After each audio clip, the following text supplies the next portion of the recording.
الله أكبر الله أكبر الله أكبر الله أكبر.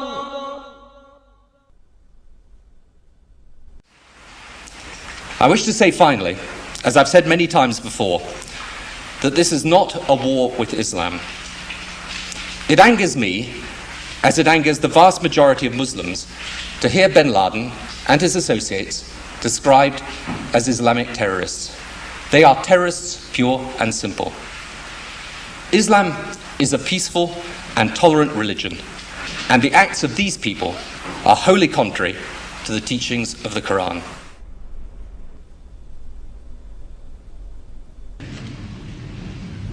I also want to speak tonight directly to Muslims throughout the world.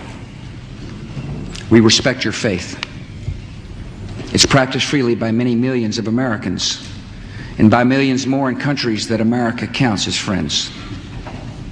Its teachings are good and peaceful, and those who commit evil in the name of Allah blaspheme the name of Allah. The terrorists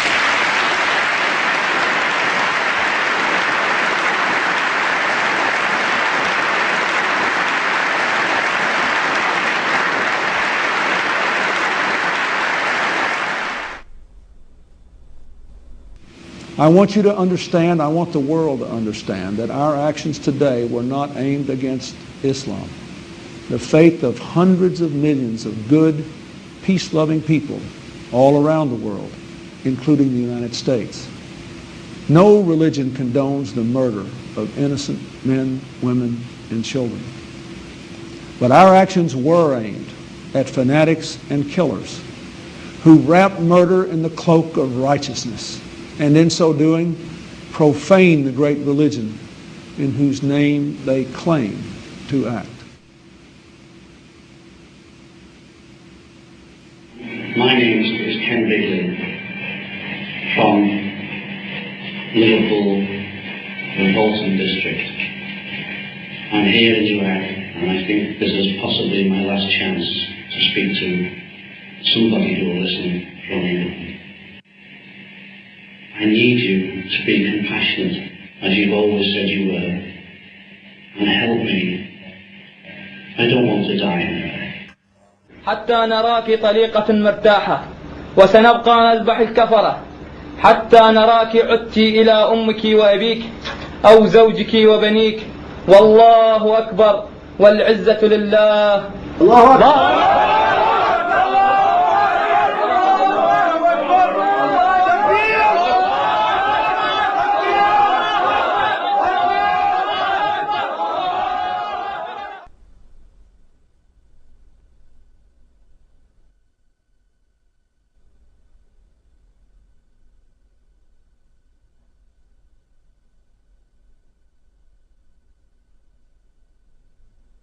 The tendency of Western political leaders to deny the connection between Orthodox Islamic mainstream and terrorist violence is replicated in the universities and the media. Wherever you look, both in Western Europe and in North America, the members of the elite class have this tendency to proclaim Islam, some mysterious, authentic Islam, to be peaceful and to be tolerant, and those Muslims prone to violence are proclaimed to be non-representative fringe.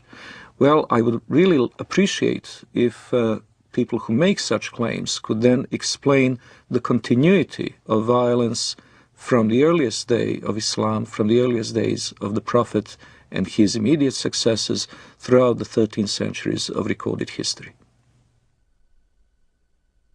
The real burning question in the world today is, does Islam and Islamic civilization actually sanction the violence that we're seeing being perpetrated in its name around the world? And to that we have to answer, if we're going to be honest about it, an unqualified yes. The Islamic sources, the Islamic texts, starting with the Quran, but not limited to the Quran, the Islamic texts including the Hadith, Islamic tradition, Islamic theology, Islamic law, the traditions of the interpretation of the Quran throughout history and Islamic history itself all bear witness to the fact that Islam has a developed doctrine, theology, and law that mandates violence against unbelievers. The origins are, of course, in the Muslim desire to impose all over the world the only religion, the only just religion, which is Islam, and the suppression of all other religions in order to establish the rule of Allah over the whole earth. This is a religious duty which binds the whole community and which the Muslim community is obliged to impose, because they are obliged to obey the order of Allah, and this is the desire of Allah as expressed in the Quranic revelation. I believe that those terrorists that want to do harm to others are applying the true Islam that was practiced by Muhammad and his followers in the early stage of Islam.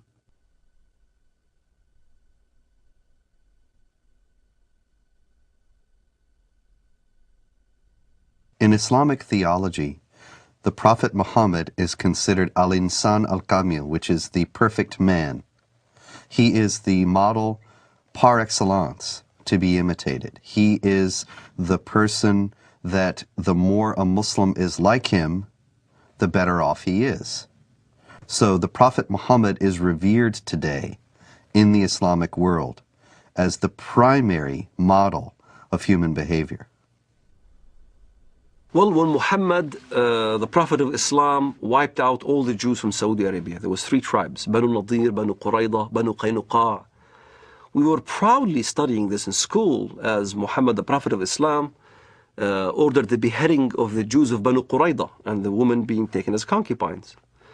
As soon as a child had pubic hair, he was beheaded. So the Jewish population was either extradited or beheaded. The story of Rabbi Qanina is a well-known documented story in Islam. Rabbi Qanina was tortured by the order of the Prophet of Islam himself. His eyes were put out. He was burned in order to confess where the Jewish tribes were hiding their goods, their gold and their silver and all those kind of things. And this is right from the Hadith. This inspired us as Palestinians, inspired us on fighting jihad against the Jews in Palestine. Authoritative Islamic History, The Life of Muhammad, Sirat Rasulullah, by Muhammad bin Ishaq, edited by Abdul Malik bin Hisham, translated by Professor Alfred Guillaume. Then the Qurayza tribe surrendered, and the apostle confined them in Medina. Then the apostle went out to the market of Medina and dug trenches in it. Then he sent for them and struck off their heads in those trenches as they were brought out to him in batches. There were 600 or 700 in all, though some put the figure as high as 800 or 900. Another example that may be even more chilling of the deleterious influence that Muhammad's example has upon the Islamic world was exemplified recently by an Egyptian leader of a radical Muslim party who wrote just recently that he couldn't believe that the beheadings in Iraq were being protested by Muslims. Weren't they aware that the Prophet Muhammad himself beheaded between 600 and 900 men personally, members of the Jewish Qurayza tribe in Arabia, after he had defeated them? Didn't they realize that if the Prophet did it, then this was the proper way to behave? And so the Mujahideen in Iraq, who were beheading people, are simply obeying the example of the Prophet. Now we can see then that since the Prophet Muhammad himself participated in many battles and raids, and did indeed perpetrate these beheadings, he ordered the assassination of several of his political opponents, and he behaved in general like a typical 7th century warlord.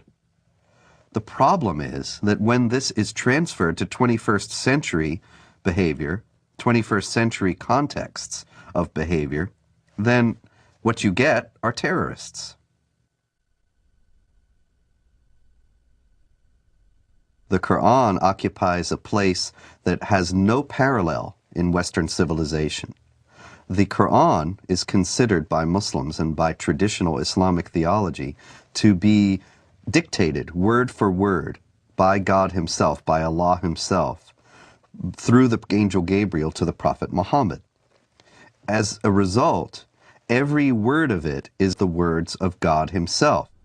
Every word of the Quran, unless it is canceled by another section of the Quran itself, is valid for all time and cannot be questioned, cannot be reformed, cannot be changed within an Islamic context. This means that moderate Muslims, peaceful Muslims, if they are sincere, have to reject entirely Quranic literalism. But to do so puts them outside the sphere of anything that has been considered Orthodox Islam throughout history, because to do so is to reject the very basic premise of Islam, that this is a book that is dictated by God and is a perfect copy of a perfect book, the al-Kitab, the mother of the book that has existed forever with Allah in heaven. The Noble Quran, translated with parenthetical notes by Dr. Muhammad Taqi-ud-Din al-Hilali and Dr. Muhammad Muhsin Khan. Surah 98, verse 6. Verily, those who disbelieve in the religion of Islam, the Quran and Prophet Muhammad, from among the people of the Scripture, Jews and Christians, and al-Mushrikun, other disbelievers, will abide in the fire of hell. They are the worst of creatures. So the Quran is simply a set of direct commandments or else narratives, descriptions, sometimes very distorted descriptions of Judaism and Christianity. Because of the normative nature of those commandments, the second important body for Islamic jurisprudence and for Islamic polity is the tradition of the Prophet, the Hadith. Now, the Hadith are absolutely necessary to make any sense of the Quran, because Allah addresses Muhammad in the Quran and they talk about incidents in Muhammad's life, but they don't fill in the narrative details. So you have to go to the Hadith, the traditions of the Prophet Muhammad, in order to understand what's being said in the Quran and why.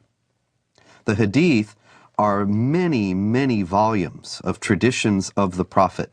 Various Muslim scholars, beginning in the 8th century, which is some considerable time after the life of the Prophet Muhammad, who died in 632, they started to collect these traditions and to try, through various means, to winnow out the authentic ones from the inauthentic. From an Islamic standpoint, if something that Muhammad said or did is recorded in one of those books, then it has authority second only to the Quran. And in those books, there is a great deal that illuminates what the Quran says and how it is applicable to Muslims in the present. Authoritative traditions of the Prophet Muhammad, the Hadiths of Sahih al-Bukhari, translated with parenthetical notes by Dr. Muhammad Muhsin Khan.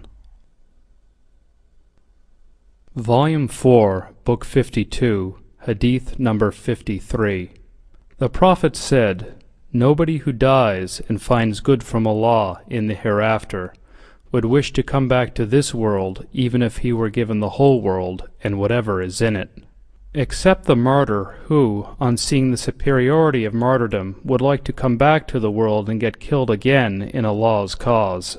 The Prophet said, "A single endeavor of fighting in Allah's cause, in the afternoon or in the forenoon, is better than all the world and whatever is in it." Since there is no sense of natural morality in Islam, you have to go into either the Quran or the Hadith to find out what is allowed and what is not allowed.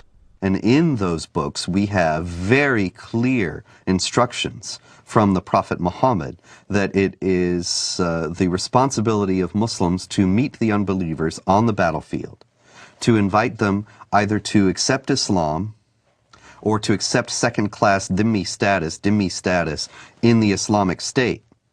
And if they refuse both of those, then to wage war against them. Fight against those who believe not in Allah, nor in the last day, nor forbid that which has been forbidden by Allah and His Messenger. And fight against those who acknowledge not the religion of truth, Islam, among the people of the Scripture, Jews and Christians, until they pay the jizya, the poll tax, with willing submission, and feel themselves subdued. The Quran is broken down into two sections. One is called Makkiyah, which means what was inspired to Muhammad, the Prophet of Islam, in Mecca. And one is called Madaniyah, what was inspired to the Prophet of Islam in Medina or Yathrib. In Mecca, you find much of the peaceful verses. Muhammad used to live with the Jewish community and the Christian community in peace and harmony. So there was many verses in the Quran that even the Muslims used to worship in the direction of prayer towards Jerusalem. They saw many elements of a unity between the Jewish and the Christian and the Muslim faith. There are indeed some verses in the Quran that could be called peaceful and tolerant. Notably the injunction against compulsion in religion. Those verses almost invariably date back to the beginnings of Muhammad's prophetic career in his native city of Mecca, where he was powerless, where he was only beginning to attract followers. Only few relatives and friends accepted the religion at that time. And he had many foes, so the revelations of that time were very peaceful. Well, it all changes with the establishment of Muhammad's theocratic statelet in the city of Medina. He becomes a warlord, he becomes the head of a totalitarian state, he becomes very rich, very powerful, and very intolerant. And then many of these early verses, in fact, get abrogated. In Surah 2, verse 106 of the Quran, it says, or Allah says, I should say, that if we abrogate, we being Allah, abrogate a verse, then we'll give you one that's better. Whatever a verse, revelation, do we abrogate or cause to be forgotten, we bring a better one or similar to it. Know you not that Allah is able to do all things? This is the basis, the foundation of the Quranic doctrine of nasikh, which is abrogation. And it is the idea that when there are verses that are contradictory or appear to be contradictory in the Quran, the one that is revealed later chronologically is better, as Allah has promised, and cancels the earlier one. Now the violence started. Now you had to weigh between peaceful verses and non-peaceful verses. So the edict was that these were made null and void. It is indeed a very curious concept for a non-Muslim to accept the notion that God may change his mind about a topic and may issue one injunction in AD 614 and then a very different one in AD 627.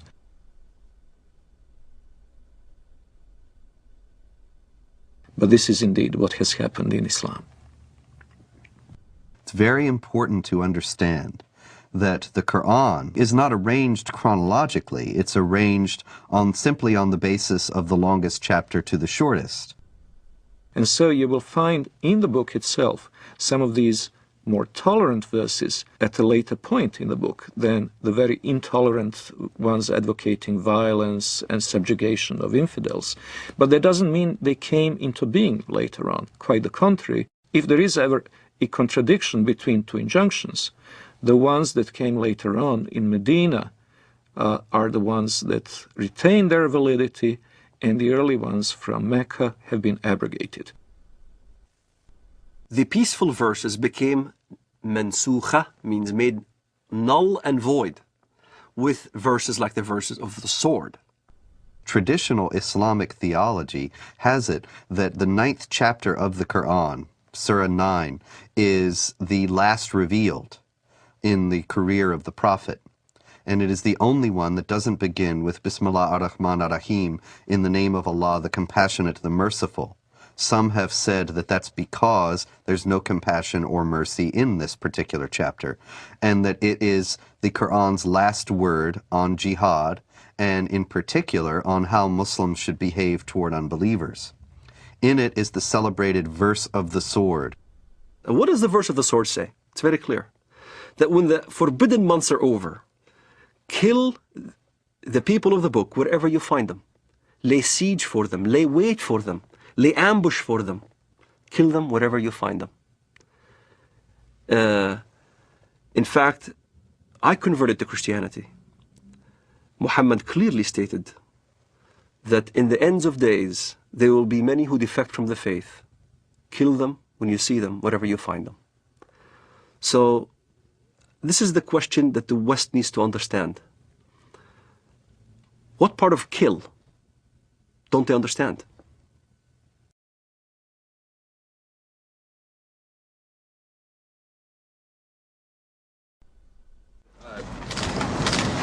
You said that the President reiterated the message of tolerance and the importance that this is not a campaign against Islam or Arab nations generally. Has it been communicated to the administration from those nations, from that part of the world that you've been talking to recently, that is a highly critical thing for the President to do, not just once, but over and over and over again? If so, why? We are a country that judges people not by their religious beliefs or by their color, but by the fact that we're all Americans. So that was the first part of the message. The second part of the message is that we have a lot of friends around the world who are Muslim. We have countries that are long friends of the United States who are of the Islamic faith, and the President wanted to be very clear that this is not a war of, quote, civilizations, that this is not a war against Islam. This is a war against people who in many ways pervert what Islam stands for. Islam stands for peace and stands for nonviolence, and he wanted to make that very, very clear. Yeah, sure. Islam and Islamic civilization are unique in their stance toward non-believers, and that Islam is the only religion in the world that has a developed doctrine, theology, and law that mandates violence against unbelievers. That there are peaceful Muslims, there are Muslims around the world who are moderate, who live in harmony with their non-Muslim neighbors and have no intention of ever waging war against them in any way. But the fact is that they have a very slim justification for their own peacefulness within the Islamic sources themselves. And they are only at peace with their neighbors insofar as they are either ignorant of what Islam teaches about how Muslims should behave toward unbelievers, or they have explicitly rejected, consciously rejected, those elements of Islam. There are, in short, peaceful and moderate Muslims, but no peaceful and moderate Islam. The idea that Islam is a religion of peace, however, is paradoxically enough held even by the most violent and radical of Muslims. Sayyid Qutb, the Egyptian Muslim theorist, whose writings are revered by radical Muslims today, by terrorists today, he wrote and insisted that Islam is a religion of peace.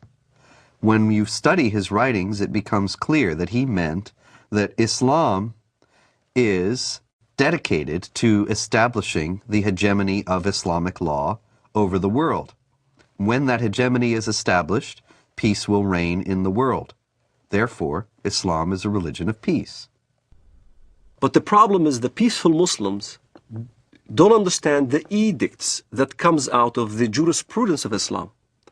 If you look at the interpretation of these verses in Al-Azhar University, in the Islamic Sharia schools in Jerusalem, in Jordan, in Syria, and Damascus, all throughout the Middle East, the jurisprudence of Islam clearly state, emphatically, that the verse of the sword made null and void all the peaceful verses. And what does the verse of the sword say? Then when the sacred months have passed, then kill the mushrikun, unbelievers, wherever you find them, and capture them and besiege them, and prepare for them each and every ambush. But if they repent and perform as-salat, the Islamic prayers, and give zakat, alms, then leave their way free. Verily, Allah is oft-forgiving, most merciful. Kill them when you see them, wherever you find them. This is not an allegoric kill. It's a literal kill. It's the killing of Zarqawi, right in front of the camera. It's the lynching that you see in Ramallah. It's the killing of over 1 million Sudanese in Sudan, cutting the hands and the feet from opposite sides. And here's the dilemma. The peaceful verse, even the peaceful verse that is quoted, even by Bush, the verse goes as follows: whoever kills a life without just cause or for doing mischief in the land, then as he killed the entire earth. You'll find the same verse in the Judeo-biblical tradition. But most Westerners never skip after that verse, which makes very clear, but as those who do mischief in the land, then cut their hands and their feet from opposite sides and crucify them, literally. And that's what you see what happened in Afghanistan. That's what you see what happened in Sudan. A huge amount of crucifixions and killings and beheadings and amputations and public assassinations. They really want to revive Islam as it used to be. This is why they call it Islamic fundamentalism. The recompense of those who wage war against Allah and His Messenger and do mischief in the land is only that they shall be killed or crucified, or their hands and their feet be cut off on the opposite sides, or be exiled from the land. That is their disgrace in this world, and a great torment is theirs in the hereafter. The Prophet cut off the hands and feet of the men belonging to the tribe of Arina, and did not cauterize their bleeding limbs till they died. There is no assurance of what is known in Christianity as salvation and insurance of being saved and guaranteeing going to heaven. However, there are certain things that can help. So if a Muslim, for instance, died while he was practicing jihad, he is supposed to go to paradise. In the Islamist thinking, the assurance of your salvation is dying as a martyr, in accordance to the verse in the Quran, وَلَا تَحْسَبَنَّ الَّذِينَ قُتِلُوا فِي سَبِيلِ اللَّهِ أَمْوَاتٌ بَلْ أَحْيَاءٌ عِنْدَ رَبِّهِمْ يُرْزَقُونَ. Do not think that the ones who die in the cause of Allah in jihad are dead, but are living. So this assures salvation. This is the calculus behind modern suicide bombing. Many people will say, modern Muslim advocates will say, that Islam forbids suicide, and this is plainly dishonest, because all the advocates, all the defenders of suicide bombing in the Islamic world start out by saying this is not suicide. This is, the intention of the person is not to kill himself, the intention of the person is to kill others, and that is sanctioned because it is Islamic jihad. And if in the process they are killed themselves, that's an unavoidable consequence of their actions, and they will be rewarded with the reward of martyrs in paradise. Quran is quite clear about the heavenly reward for a jihadist who falls fighting in the path of Allah. he will be granted instant access to paradise. And a Muslim paradise is an extremely sensual one. It is full of houris, of black-eyed beauties that will await the martyr, and the gratification that follows is eminently unsuitable for family audience. The Quran contains no guarantee of paradise except for those who slay and are slain in the cause of Allah. Verily, Allah has purchased of the believers their lives and their properties, for the price that theirs shall be the paradise. They fight in Allah's cause, so they kill others, and are killed. Then rejoice in the bargain which you have concluded. That is the supreme success. In other words, the guarantee of paradise is for people who are killed while they are killing, to establish the hegemony of Allah, or Islamic law, in the world. Jihad in Islam can be spiritual or physical. The spiritual jihad is striving to be a better Muslim. But also there is a physical part of jihad that you cannot take it away from Islam. Jihad in Islam means struggle. That's what the literal meaning of the word, struggle. But what the West doesn't understand is that the hadith, the compilation of the traditions of the Prophet Muhammad of Islam, there's almost about 100 hadiths regarding jihad. And if you look at every single one of them has the sword, war, or a military effort. And in the end of the expedition, jihad expedition, he said, now I resort to the jihad within, the jihad that is within, the self-struggle. And as a matter of fact, I had this dialogue with an Islamist one time. He says, Walid, come on, tell the West that jihad means struggle. I said, yes, it does mean self-struggle. You're right. Jihad does mean self-struggle. But so does Mein Kampf. Mein Kampf means my struggle. In the same fashion, the Islamists look at jihad. It is a very dangerous element of the Islamic teaching, because this instant gratification through martyrdom is an attractive concept. And by the way, when the so-called martyr operation is carried out by Hamas, what is announced from the minarets of mosques is not the death of so-and-so who carried out the attack, but the wedding of so-and-so to the houris.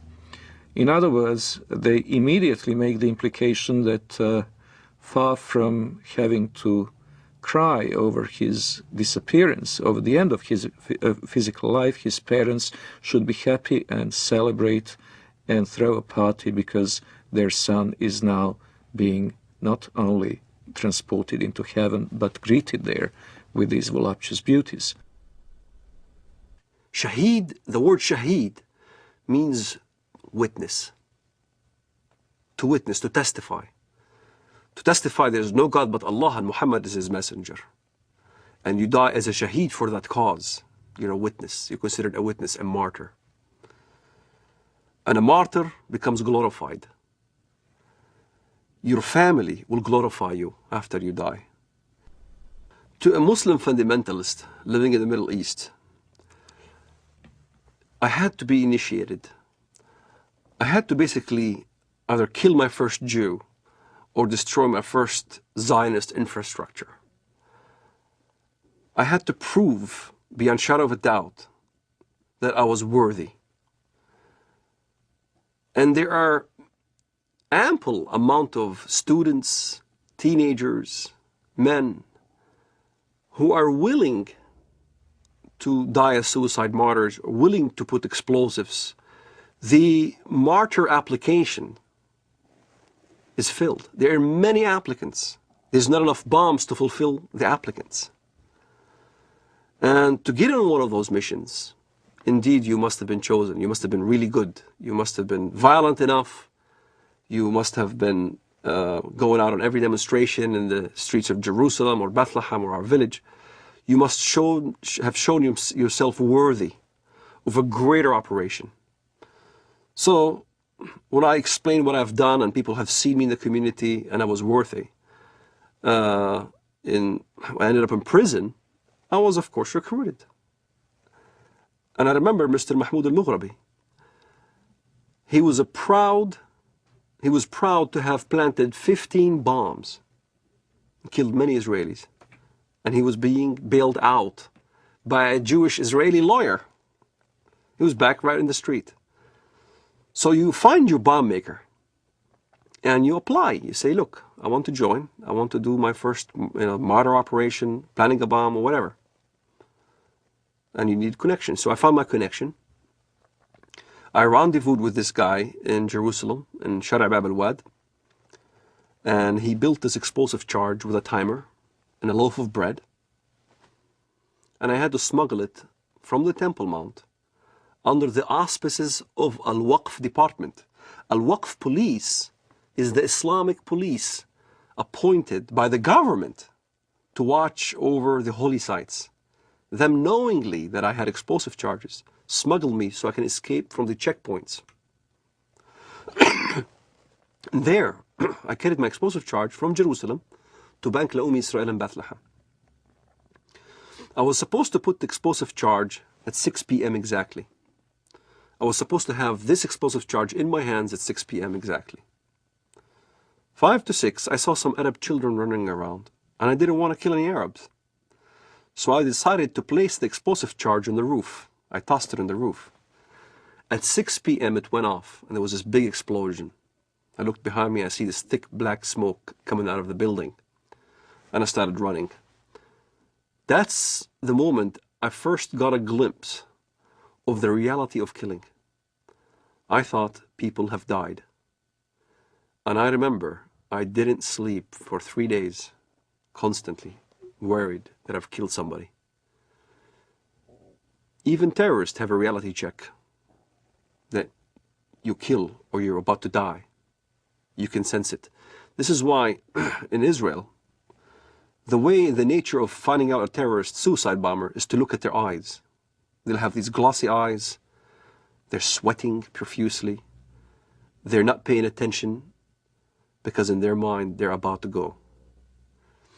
And you weigh the reality of what now you're going to die. And many times I've been in this situation where I had thought that I was going to get killed, shooting back and forth as we stoned at the Israelis and they shoot back at us and things like that. I was face to face with death. When you think in your mind you're going to die, you struggle between the requirements of your Islamic upbringing and between the reality that you value your life. And at some point, one has to outweigh the other. And for a Muslim fundamentalist, we always chose death. We always chose the suicide. My cousin died on his way to Ben Yehuda Street, and he got killed. He died. I had people and relatives die and fighting the Israelis. And as I look at it now, I think, what a waste. What a waste of life.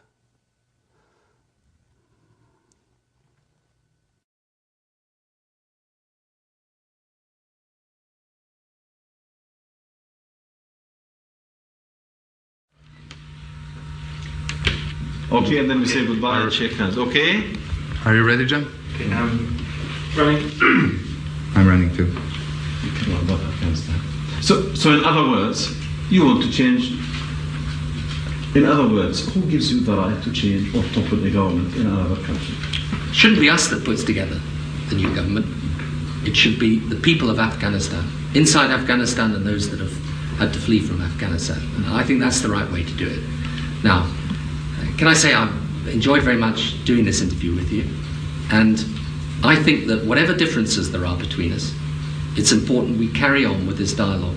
Maybe one of the problems that arises out of all this is there's been insufficient dialogue between the Arab world and the West, between Islam and between people of other faiths. And I hope that we can establish a proper dialogue And maybe that would be some good that could emerge out of the terrible events of the 11th of September.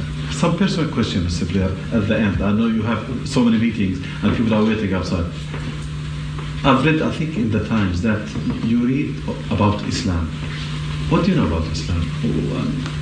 Well, I do not in any shape or form pretend to be an expert, but I do read the What message. do you read? What interests you?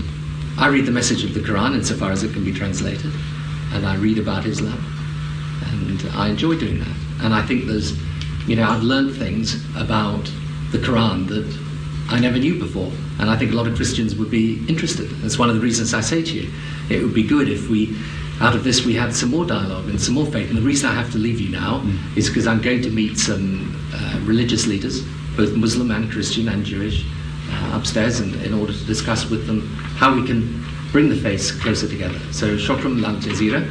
Shukran, Mr. Blair. What did you say in Arabic? Shukran lal jazeera. Shukran jazeera. Thank you very much.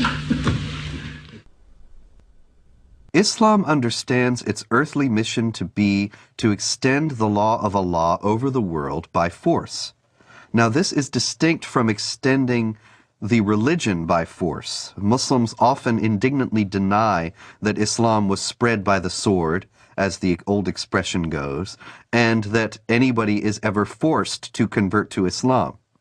Now, of course, forced conversions are a constant hallmark of Islamic history, but they are technically forbidden by Islamic law. Now, the idea in Islam is that Muslims must wage war to establish the hegemony of Islamic law. Not everybody will be forced to become Muslim, but the non-Muslims will be relegated to second-class status. They will not be able to live in the society as equals to the Muslims. And it is the responsibility of Muslims around the world to fight to institute that kind of society. While we were in the mosque, the Prophet came out and said, "Let us go to the Jews." We went out till we reached Bait al-Madras. He said to them, "If you embrace Islam, you will be safe. You should know that the earth belongs to Allah and His Apostle, and I want to expel you from this land. So if anyone amongst you owns some property, he is permitted to sell it.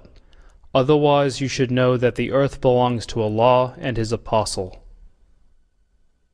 The Muslims see the extension of jihad as a war liberating the infidels from their infidelity and a privilege for them to enter in the religion of Islam and to abandon their wrong belief. So jihad is seen as a favor which is given to the infidel population in order to change their ways and convert to the true religion, Islam. It is not for a prophet that he should have prisoners of war and free them with ransom until he had made a great slaughter among his enemies in the land. You desire the good of this world, the money of ransom for freeing the captives, but Allah desires for you the hereafter, and Allah is Almighty, All-Wise. In the Muslim thinking, in the Muslim Sharia, the way the world is depicted is in two houses. It's called Dar al-Islam or Dar al-Harb, the house of Islam or the house of war. So the whole world is under these two houses. If you're not a Muslim, you're under the house of war. Yet in the West, the apologists, Islamic apologists would say, no, that's not accurate. It is the house of peace and the house of Islam. And in fact, that's not accurate. If you look at the hadith and if you look at what comes from the highest jurisprudence in the Middle East, that's what is being taught. يعني أنا لدي طفل من الآن أعده للشهادة إما شهادتي أنا أو هو فأقول له أن الله عز وجل قد جعل هنالك جنة واسعة فيها ما لا عين رأت ولا أذن سمعت ولا خطر على قلب بشر.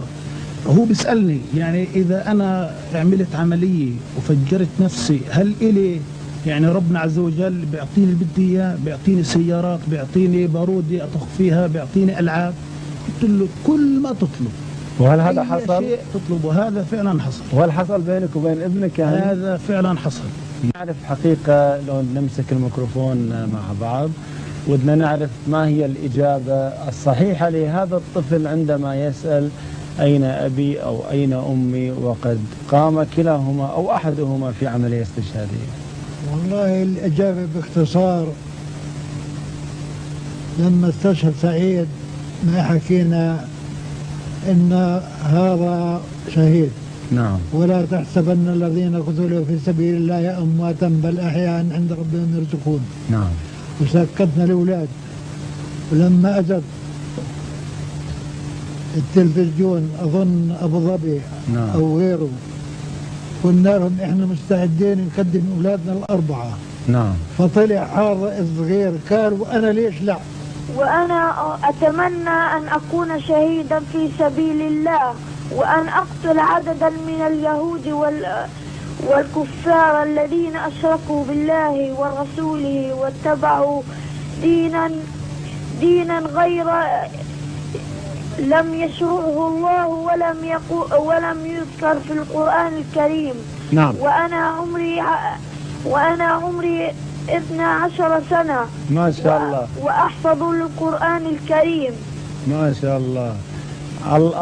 الله يحفظك ويجعلك مجاهد إن شاء الله في سبيل الله. Now, the infidel population are seeing this war as a genocidal war, since as it is described in the Muslim historians of jihad, as well as extremely numerous Christian sources, this war was conducted as in great ferocity. Whole cities were given up to massacres. Entire populations were deported in slavery or massacred.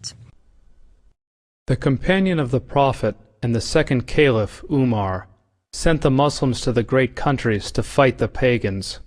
When we reached the land of the enemy, the representative of Khosrau, Persia, came out with 40,000 warriors.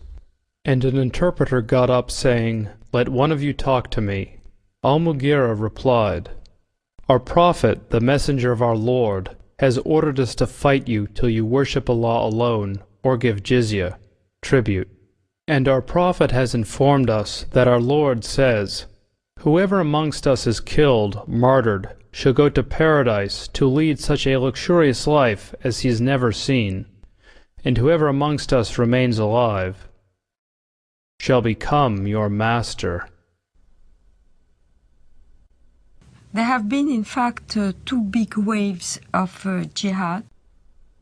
The Arab waves, which started in the 7th century, and in the course of 1 century only, has Islamized a huge territory, mainly Christian territory, from Portugal till Armenia.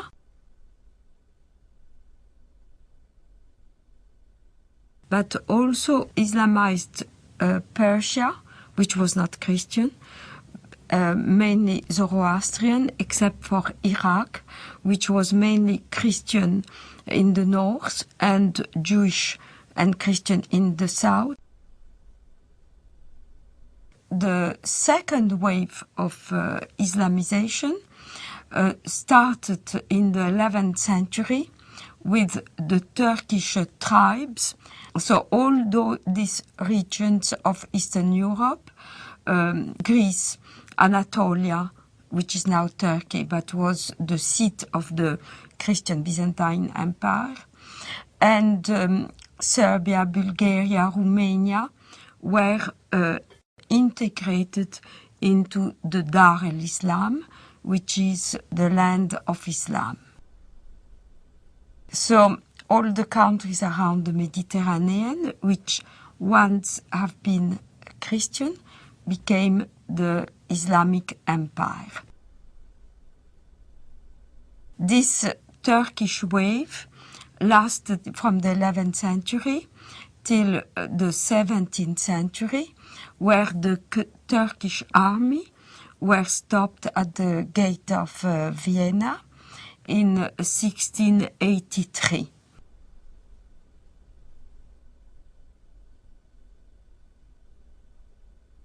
The Crusades are not understood in Muslim world today very differently to the way they're understood in the Western academia and in the discourse of the Western elite class. Both talk of the Crusades as an aggressive war of conquest by Christian Europe against peaceful, innocent Muslims. One may ask, however, what were those Muslims doing in the Holy Land in the first place?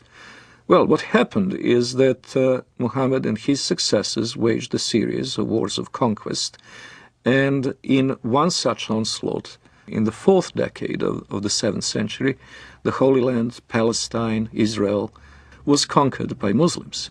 And so when Seljuk Turks started interfering with the ability of Christian pilgrims to go to the Holy Land, to go to Jerusalem, and when their physical safety was no longer guaranteed, the Western Christians acted not only as reconquerors of a land that had been once theirs, they also acted as, quite rightly one might say, protectors of their holy places. Now, a defensive war in the case of the Muslims is even a war of conquest, because they're obligated to spread Islam. But a land which had once been Muslim, in particular, must be reconquered, and the jihad is the rightful name of that war of reconquest. So they could never accept the Crusader states in Antiochia and Jerusalem, because they were Dar-ul Harb reinstated into Darul Islam. And this is a contemporary aspect of the Israeli-Palestinian conflict, of which many Westerners are not fully aware. Exactly the same psychology that prompted Saladin and others to fight the Crusaders is now motivating Hamas. In both cases, it is not only a matter of the nationalistic desire of Arabs to expel European or Jewish settlers, it is also the Quranic obligation of all good Muslims to make sure that the land once ruled by Muslims will be reverted to their rule. From the British historian Hilaire Belloc's The Great Heresies, 1938. It has always seemed to me possible, and even probable, that there would be a resurrection of Islam, and that our sons or our grandsons would see the renewal of that tremendous struggle between the Christian culture and what has been for more than 1,000 years its greatest opponent. The suggestion that Islam may re-arise sounds fantastic, but this is only because men are always powerfully affected by the immediate past. One might say that they are blinded by it. But not so very long ago, less than 100 years before the Declaration of Independence, Vienna was almost taken, and only saved by the Christian army under the command of the King of Poland, on a date that ought to be among the most famous in history. September 11th, 1683.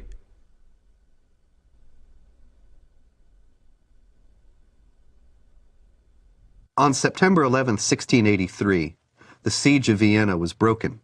That was the high point of Islamic jihad expansion into Europe. After that, Islam went into decline, and the Islamic world was colonized and in a drastically weakened state.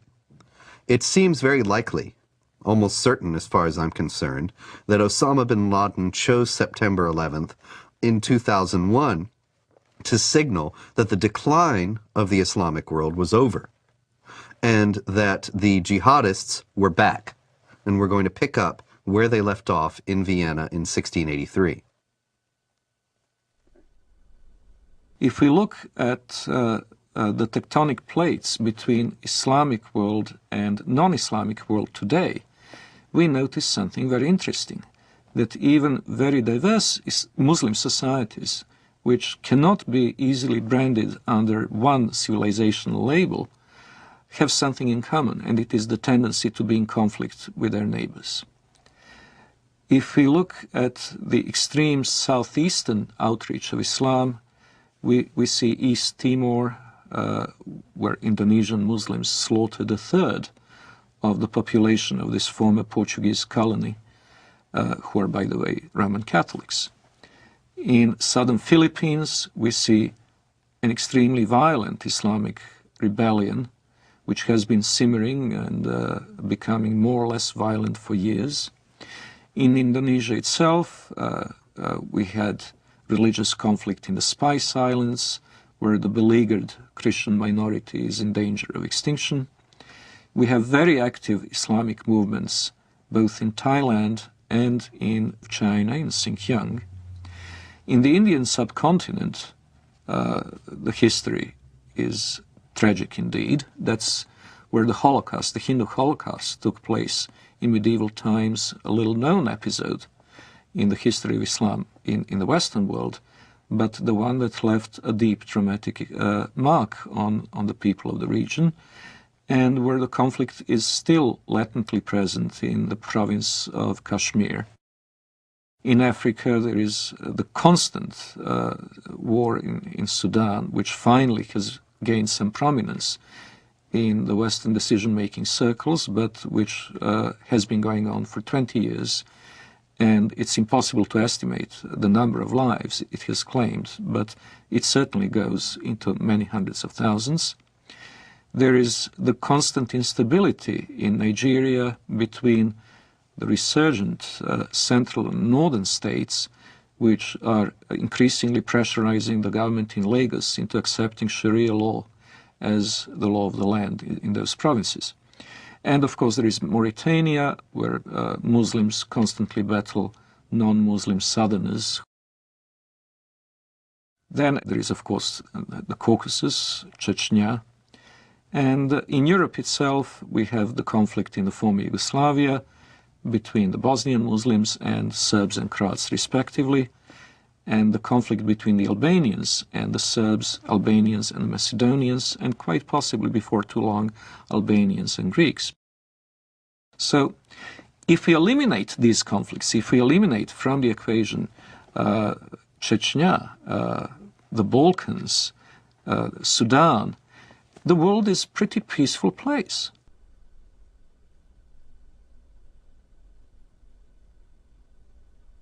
If we eliminate from the terrorist equation, terrorist acts carried out by the Muslims over the past 5 years, we would come to realize that the war on terror is unnecessary because terror is not a very big problem.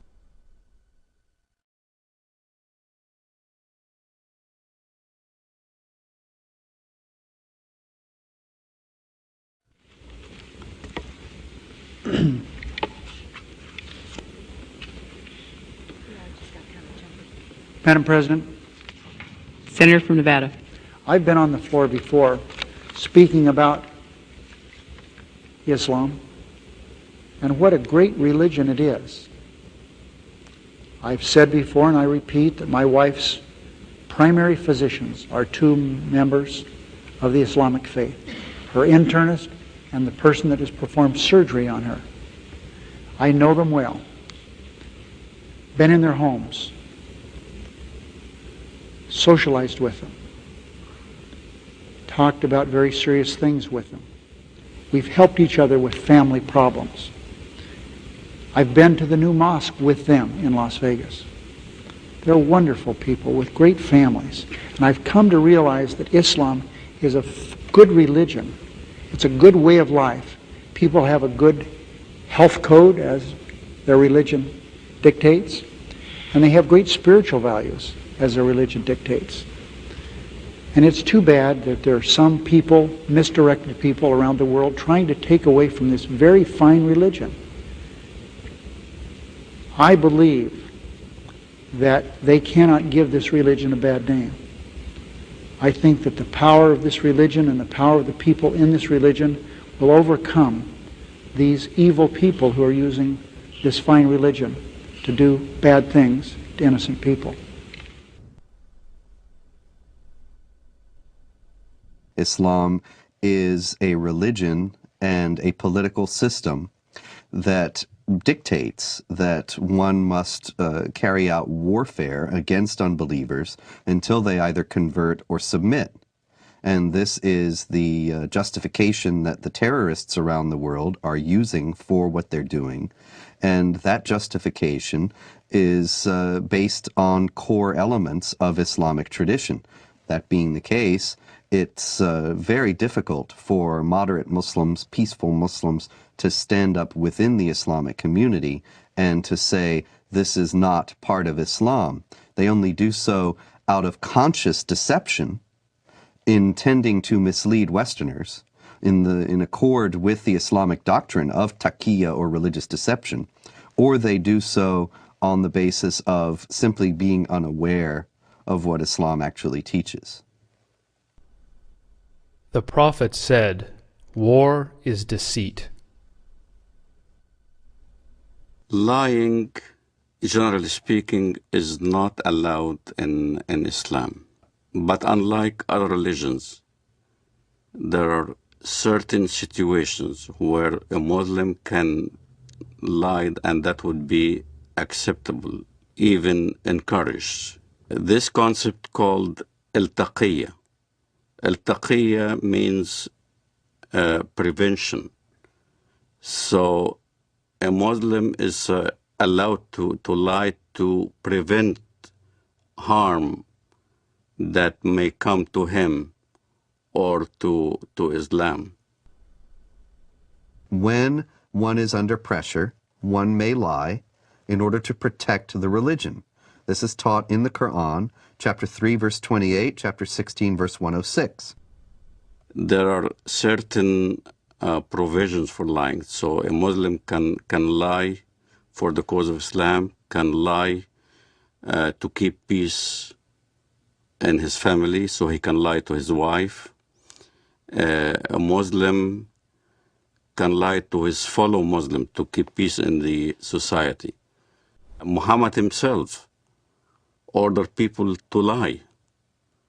When people that he ordered to go and kill somebody, they told him, we cannot kill him unless we lie to that person. He said, okay, fine, lie. The Apostle said, "Who will rid me of Ibn al-Ashraf?"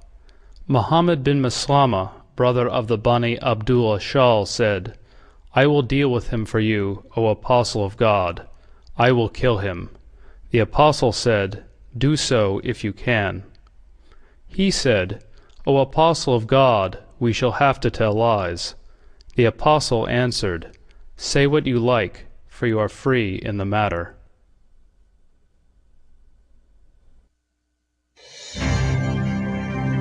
America is a land of diversity and service. I'm an African American. My forefathers overcame the trials of slavery. I am Native American. I am a journalist, wife, and mother. I'm of European heritage. One of my ancestors was a member of the Continental Congress. I'm Hispanic American. I've been a Girl Scout since I was 6 years old, and now I'm a troop leader. I served in our nation's armed forces, as have many of my relatives. My father served 2 tours of duty in Vietnam. Another fought for freedom at Gettysburg. 2 of my uncles fought for our country in the Korean War. And I am an American Muslim. And I am an American Muslim.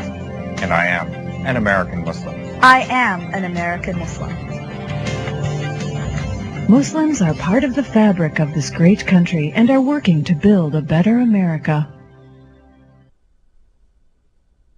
The spokesmen for Islam in the Western world know how to play the game. They know how to present their cause in the way that is not only regarded as acceptable by the societal mainstream, but also reasonable and even, one might say, just. They will appeal to democratic institutions and their human rights, in the full knowledge that given the power to do so, they would abolish those institutions and deny those rights to others. The Prophet said, "By Allah and Allah willing, if I take an oath and later find something else that is better than that, then I do what is better and expiate my oath." When I used to be working as a translator at the Loop College in Chicago, the fundraising for jihad movements, for the PLO at that time, we would do the translation for the announcements or the flyers that we hand out or we put on the walls of the college. And I remember the Arabic would be basically the facts. Bring your friends. We were intending to raise funds to support our jihad brothers in Lebanon, whether they're fighting in southern Lebanon against Israel or whatever. And then comes the English part. In the English part, it'd be the standard. We will be conducting a Middle Eastern cultural party. You're welcome. We will be serving lamb and baklava. So the West doesn't understand, as when we get together as a group, our conversations are different. As soon as a Westerner would come into the scene, then the whole conversation changes. It becomes palatable to a Western mind. When I used to go to work, let's say, during the Gulf War, I used to go to work at an American company. And everybody would be hovering around a TV set as soon as there's a Scud missile hitting Riyadh or something like that. And everybody will be distraught, unhappy if a Scud lands in the American camp. And I will be standing there right amongst the American employees. Oh, that's too bad, oh, that's too bad. I'm sorry that, we had loss of life. And out of frustration from having to keep the truth of what I really felt, I would roll down the window on the freeway going home and scream as loud as I can, Allahu Akbar, Allah is great. Allahu Akbar, because this is the chantation you do when the enemy is killed, when you win. So if it was a victorious day for the Iraqis, when they land a Scud missile, it will be Allahu Akbar on the freeway. I know nobody could hear me now. And when I went to my apartment home, the rest of the apartment complex were also Arabs from the Middle East. We'd get together in my apartment, watch the Gulf War, and we'd be praising Allah every time there was some incident where Americans got killed. But it wasn't the same face that we put on when we were in an American environment. In an American environment, you played different scenario. You acted as you are on their side. So there's this whole facade that is hidden from the West of how Muslim fundamentalists who want to propagate jihad in America can act publicly. Is what we are witnessing today a clash of civilizations? We ask that of noted Palestinian scholar and professor of English and comparative literature at Columbia University, Dr. Edward Said. No, I don't think so. And I think the whole thesis is a bit of a false one. Because in the first place, civilizations are not, little packages that are kind of completely detached from each other. They're all connected in one way or another. And, so-called Western civilization has many elements of Islamic and Confucian and Latin American and Russian, all the things that... The basis of and prophet of this new version of Islam as a religion of peace and tolerance was Edward Said, who established in all universities and in academia this Islamic vision of peace. On this basis, the whole history of Dhimmitude and Jihad disappeared. Edward Said, who in his book Orientalism posited that criticism of the Islamic world on the part of Westerners was racist and imperialist. It is spread in order to make political points, to accustom Westerners to the idea that Muslims are here to stay in the United States and that they must not be questioned in terms of their loyalty to the secular framework of Western society, of the United States and of Europe as well.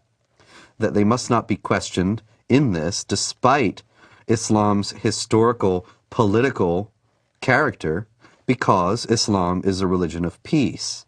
And this fiction has become so entrenched in American public discourse as to be practically beyond question, such that anybody who does question it is immediately branded as a racist, a hate monger, a bigot.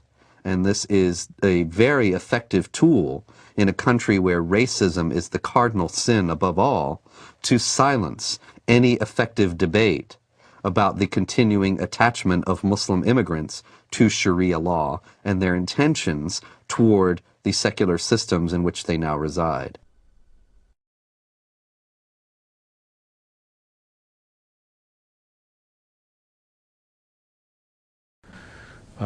Is that this is not a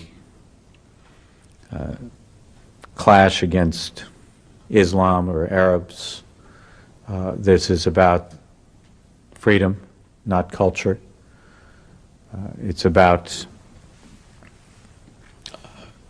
working with Islamic governments who want to move forward into the modern world, working with Islamic governments who see their face as the face of peace, and working against the violence and the terror and the people that would seek to hold back the world and would seek to disrupt peace and freedom for others.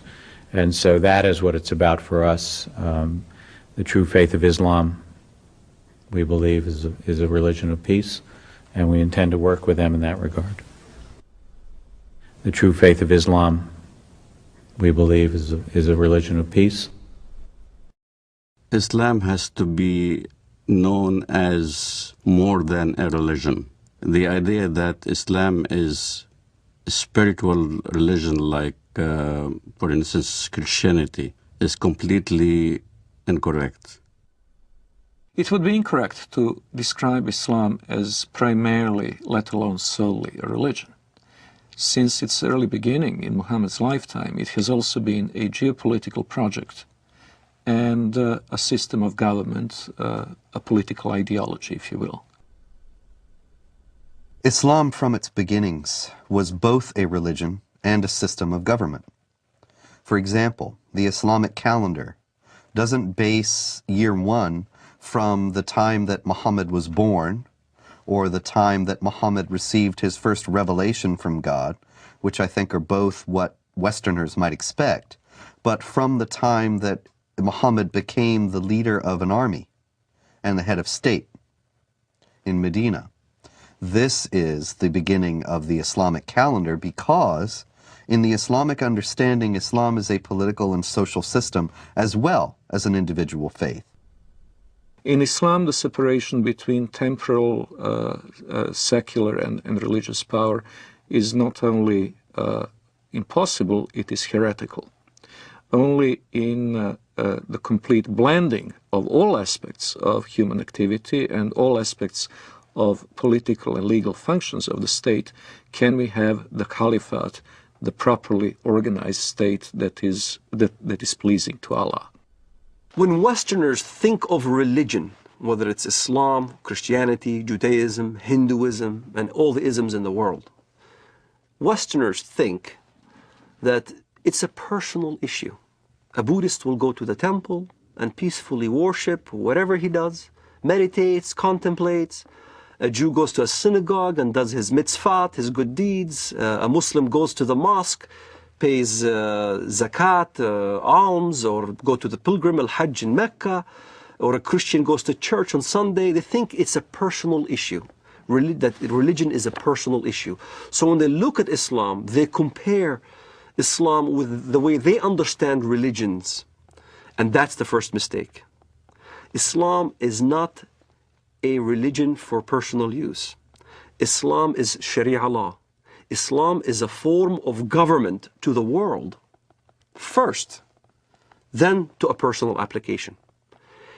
It is not just how you pray or whether you pray towards Mecca. It's how you dress. You dress in Arab culture. You speak Arabic. You can't go to heaven unless you pray in Arabic. You can't read the Quran in English and expect to get good deeds to go to heaven. You read the Quran in Arabic. it becomes an imperialistic system that everybody now must speak Arabic, think Arabic, practice the religion in Arabic. It's a form of law, not just in how you eat, but how you get married, how you deal with your government, how you deal with your military, how you deal with the youth, how you deal with women. Every aspect of your life becomes Islam. Everything is Islam. The Jews brought to the Prophet a man and a woman from amongst them who had committed adultery. The Prophet ordered both of them to be stoned to death near the place of offering the funeral prayers beside the mosque. The Prophet wrote the marriage contract with Aisha while she was 6 years old, and consummated his marriage with her while she was 9 years old, and she remained with him for 9 years, till his death. In no way is Islamic Sharia, Islamic government, compatible with Western understandings of human rights and freedom of conscience. Traditional Islam forbids conversion from Islam, forbids anyone to leave Islam. There's no way out. And it forbids Muslims and non-Muslims to live as equals in society. It mandates the second-class status of non-Muslims, forbidding them to hold authority over Muslims, forbidding them to hold certain jobs as a result. It even mandated in history that houses of worship of Jews and Christians were neither to be built or repaired, making the communities relegated to a perpetual state of decline. O you who believe, take not the Jews and the Christians as awliya, friends, protectors, helpers. They are but awliya to one another. And if any amongst you takes them as awliya, then surely he is one of them. It is not possible for a non-Muslim living in a Muslim society to invoke his civil rights and human rights that would be independent or separate from the Sharia concept. He is expected to submit to Sharia willingly, and if he accepts his dhimmitude, the position of a dhimmi, he will be a protected person. A protected person is someone who is in fact a willing subordinate to the Muslim overlords. We saluted the Prophet as he stood praying, and he came out to us, and we told him that we had killed God's enemy. He spat upon our comrades' wounds, and both he and we returned to our families. Our attack upon God's enemy cast terror among the Jews, and there was no Jew in Medina who did not fear for his life. The hadith very clearly says, the hadith which is what Muhammad said, I have been ordered to fight until everyone says that there is no God but Allah, and Muhammad is the messenger of Allah. So this is how Islam spread to North Africa. This is how Islam spread all the way to Indonesia. This is how Islam spread in the Middle East. Syria was not a Muslim country. Lebanon was not Muslim. Saudi Arabia even was a mixed multitude. All throughout the Middle East, that's how Islam spread. It was by the sword. This is why you don't see any synagogues in Saudi Arabia. You don't see any churches in Saudi Arabia. Christianity virtually is non-existent. Even in my village in Bethlehem, Muslims are taken over. There's only 20% left of the Christian population. In Lebanon, Christian Lebanese are moving by the droves. Hezbollah there is very active. Lebanon used to be a Christian nation. Now, all of a sudden, it's being Islamized. So, Islam is moving.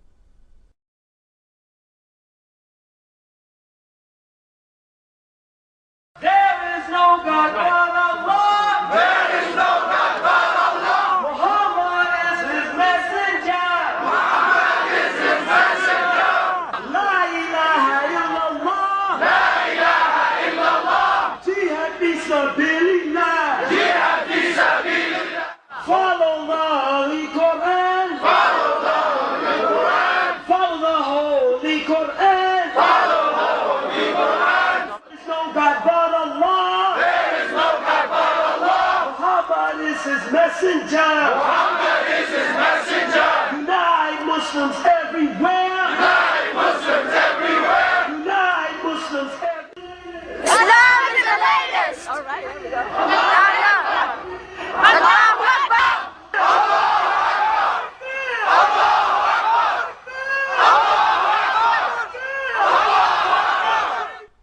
Muslims who come to the United States and come to Western Europe with an idea that Sharia is the law of Allah, they look upon our freedom of religion and they look upon the fact that non-Muslims are in power in the United States and in Western Europe, making laws, and making laws not on the basis of the law of Allah, but on the basis of consensus and free elections. They look upon all that as a manifestation of jahiliyyah, or unbelief, the pre-Islamic period of ignorance, as the times in any nation's history before it became Muslim is referred to. So that you have Pakistan and Iran and so on, they refer to the period of their history before they became Muslim as the period of jahiliyyah. They also will consider the United States and Western Europe to be in periods of jahiliyyah today. And many Muslims coming into the United States and Western Europe will work to establish Islamic states here on the basis of the idea that the secular state and the state based on elections has no legitimacy. And you don't have elections about the law of Allah. You simply obey what God says.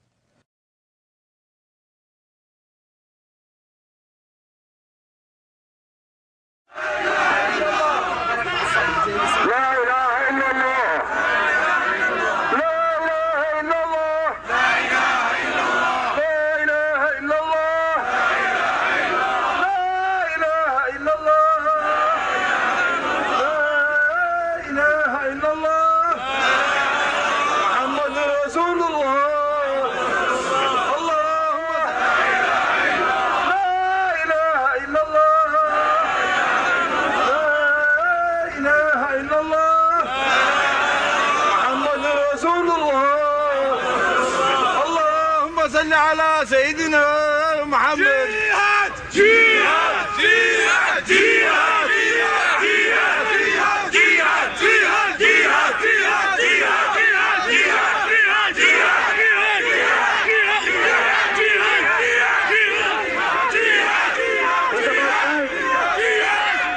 It's about time for the whole West to realize Islam is the truth.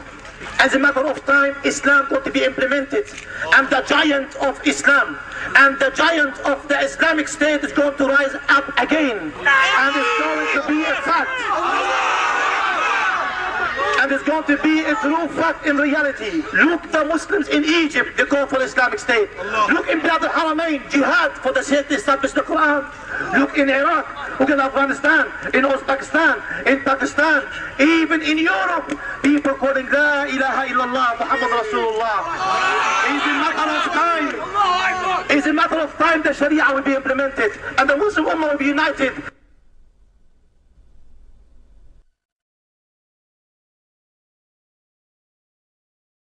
The most important thing that the West needs to know about Islam today is that it has a political character, and that it is not simply a religion, but it is a religion or a belief system that mandates warfare against unbelievers for the purpose of establishing a societal model that is absolutely incompatible with Western society.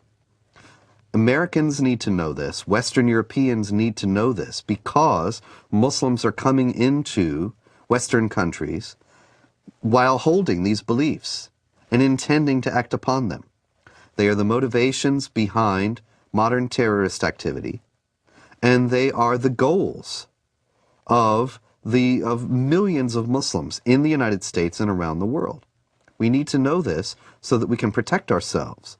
But unfortunately, because of political correctness and because of media and general government unwillingness to face the sources of Islamic terrorism, these things remain largely unknown. Islamic fundamentalism is a sleeper cell in America. A good point a good case in point is the story of Saladin. Saladin is a great hero in Islam. Saladin was the one who defeated the Crusades. There was a treaty that's supposed to be happening between the Crusades and Saladin. And the story goes as follows. The Arab mediator came to Saladin and said, the Quran says that if they concede to peace, then concede to it. Which means that if the enemy wants peace, let's have peace. Which is a verse you can find directly in the Quran. And Saladin responded with a great answer when he stated to the guy, you are an Arab and I'm a Kurd. You should know the Quran better than I. Don't forget the Quran also says, why should we concede for peace when we have the upper hand? So you find both verses in the Quran. Peace, you concede to peace when you are the weaker party. This is why you hear the term Hudna. Hudna is a peace treaty, ceasefire. In Iraq, Sadr asked for Hudna because he knew he can't defeat Americans. You have Hudnas all over when the enemy is stronger than you are. But as soon as you gain strength, then you don't concede for peace. This is why the face of Islamic fundamentalism in the West has a facade that Islam is a peaceful religion, because they are waiting to have more Islamic immigrants, they're waiting to increase in number, waiting to increase in political power, and once they do, then look out. You'll see the real face of Islamic fundamentalism here in America. سيارة مفخخة بقافلة أمريكية ويظهر الشريط أحد الأشخاص وهو يقوم بتفخيخ حافلة صغيرة بعدد من القذائف الصاروخية. قمنا بتفخيخ هذه السيارة لاعتراض رتل أمريكي ونقسم بالله العظيم إن غايتنا هم جنود الكفر والاحتلال ولا نريد من وراء ذلك أن نؤذي مدنيا لأن دم المسلم أغلى ما يكون عندنا.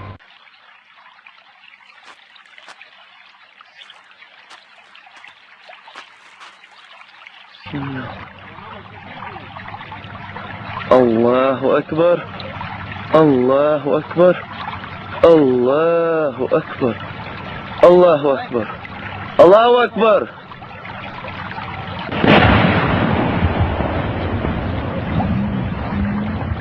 الله أكبر الله أكبر. It's unfortunate, but there is no negotiating with the jihadists. There is no striking a deal with them. Islamic law is very clear on that, and here once again is an example. We need to take Islam seriously. Islamic law does not allow for treaties.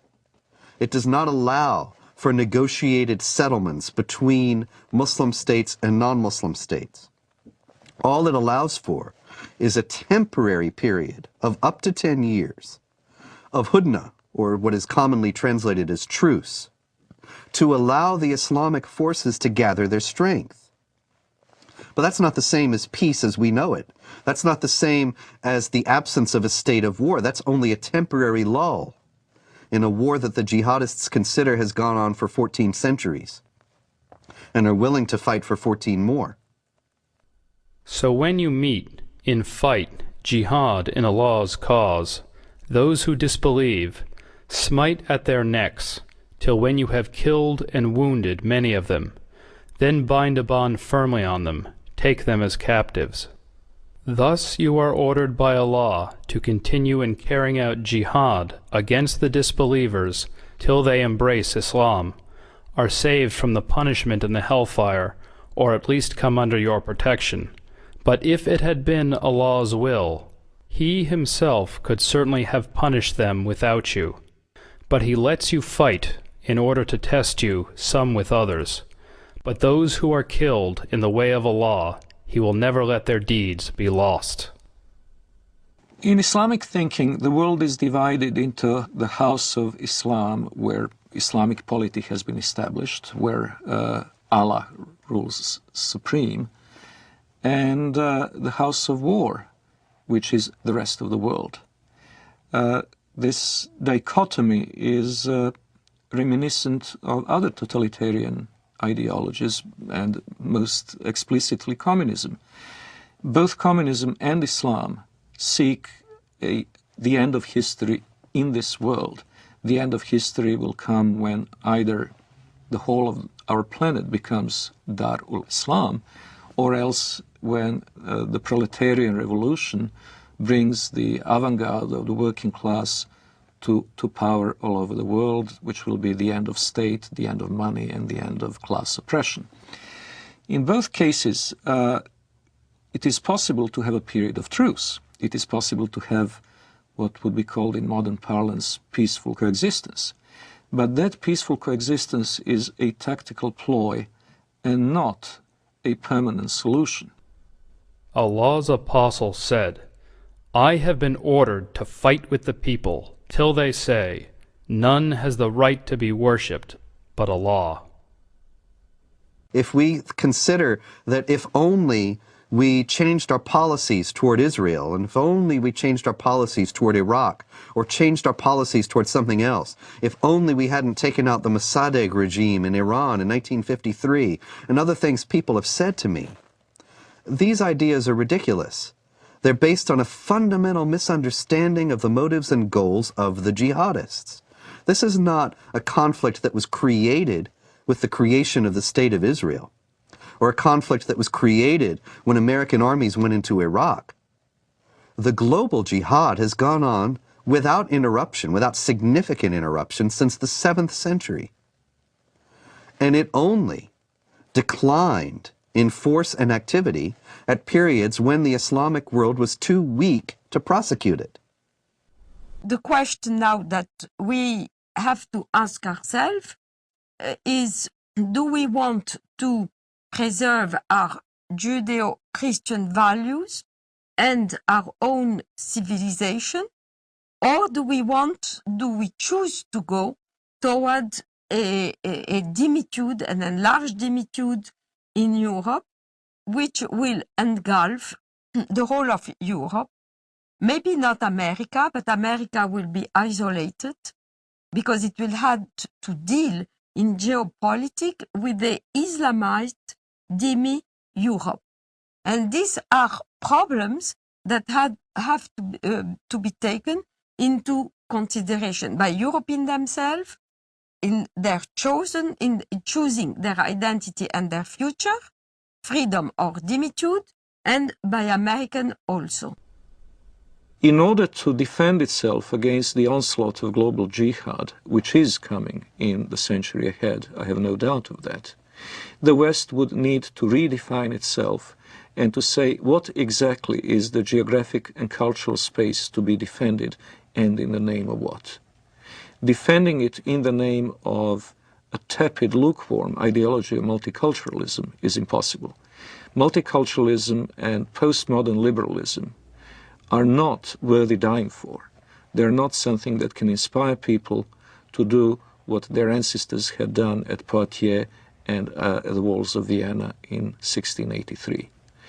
What global jihad has on its side is simple-minded commitment of millions of people to not only spread the faith, but also better themselves at the expense of the infidel, in the first instance through immigration, and later on, if necessary, by other means. What the West needs to understand about Islam is that Islam has the potential of replacing the dangers that we just kind of did away with, Nazism and communism. Like Nazism and like communism, Islamism, the end justifies the means. There is no respect for national borders, and the whole ideology is to promote their way of thinking and promote their way of life throughout the entire world. That's what's being taught in the Middle East. That's what's coming out from all the jurisprudence in Al-Azhar in Saudi Arabia and all throughout the Muslim world, is that Islam will conquer and will continue to conquer until it triumphs, until everybody in the world says there is no God but Allah and Muhammad is his prophet. أنصحكم لله يا أمريكا بريطانيا ويا أنتم من قال الله في حقكم قد غضب الله عليكم اليهود يا أبناء القردة والخنازير يا من لا تكون فتنة في الأرض إلا وأنتم عود ثقابها كلما أوقدوا نارا للفتنة أطفأها الله أطفأ الله نوركم وأطفأ الله نيرانكم ولكننا نحن الرجال الذين انتجبنا الله وأرادنا الله فجعلنا أولي البأس الشديد لقطاف رؤوسكم الأينعت وظهرت وطغت وتجبرت فإنا قاطفوها بإذن الله. The peculiarity of Islam has to be faced, and it has to be faced frankly and openly. Unlike others, and I am again saying this in the full knowledge that it will offend some Western ears, unlike the Hindus, unlike the Confucians, unlike the animists of sub-Saharan Africa, the Muslims have inherent tendency to expand and to convert the rest of the world not only to their religion, but to their outlook and to their legal and moral system. They will not state this openly while they're in a minority in the countries to which they immigrate, but we have seen this time and over again throughout history. Once they reach the numbers necessary to impose their will, they will do so. وسيعلم والله لا أريد أذكر اسمه في هذا المنبر الأمريكان ورئيسهم والبريطانيين ومن والاهم والصهاينة ربيبة ومصنع الكيان. الله أكبر لو أذن الله لنا يا أمة محمد سيقول حتى الحجر يا مسلم هذا يهودي خلفي تعال واقطع رأسه ونحن نقطعها والله لا نقطعها أيها اليهود. الله أكبر الله أكبر الله أكبر. الجهاد في سبيل الله الجهاد في سبيل الله الجهاد في سبيل الله النصرة لله. الله أكبر الله أكبر يا أمة القرآن. الله أكبر يا أمة القرآن. الله أكبر الله أكبر عليكم. الله أكبر والنصرة للمؤمنين. الله أكبر والنصرة للمؤمنين. الله أكبر والنصر للعراقيين. الله أكبر والنصر لنا بإذن الله. الله أكبر والنصر لنا. Miracles do happen.